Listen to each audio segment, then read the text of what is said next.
Hello everyone, my name is Cameron Emberlin. Welcome to HPE Aruba Networking AOS-CX 10.16 transfer of information on the IPv6 only preferred option for DHCP v4. This feature is incorporating option 108 into the CX operating system. This is the IPv6 only preferred option. It's used to prioritize the IPv6 address allocation over an IPv4 address on a dual stack network segment. The IPv4 address will be disabled only if the option exists on both the client, which in this case is the switch, and the DHCP v4 server that indicates IPv6 only capability on this segment of the network. This will make it easier to transition to IPv6 only networks and free up limited IPv4 pools. This is supported on all CX platforms, but note that it is only supported on the in-band VRF for those CX switches like the 4100 and 6000 that only support in-band VRFs and do not have management. And then on the 8300, 8400, 9300, and 10K, it is only supported on the management VRF. For the 6200, 63, and 6400, you can enable this feature on either. It's your choice. Now, taking a look at the configuration example, we have a VLAN interface, and we are enabling DHCP client on this VLAN interface. And so you can see with the option addition, there is an IPv6 only preferred option command.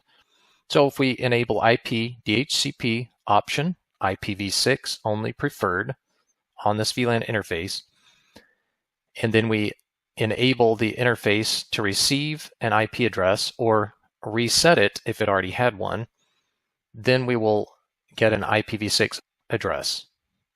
We can verify that this option is enabled or disabled by doing show IP DHCP detail, and we can check the output for the VLAN interface that we are looking at and see the IPv6 only preferred option is enabled.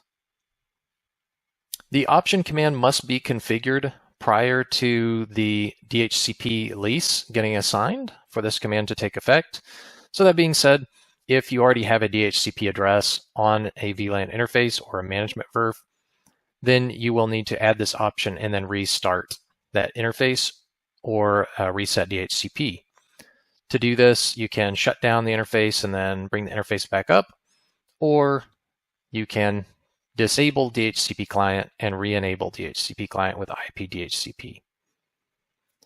Note that the option must be enabled on both sides. So the client side, which in this case would be the CX switch, and the server side. If it is not on the DHCP v4 server, then the DHCP v4 server will still issue a IPv4 address to the switch. Again, the primary use case here is to free up IPv4 address pools and subnets for dual stack networks where you may want those IPv4 addresses available for other infrastructure devices that do not support IPv6 or client devices such as user devices.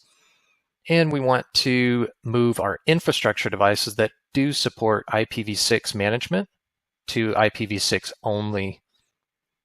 To do this, we are enabling the option 108 on those segments that have both DHCP v4 and DHCP v6. Thank you so much to everyone who was involved in bringing this feature to the CX switch.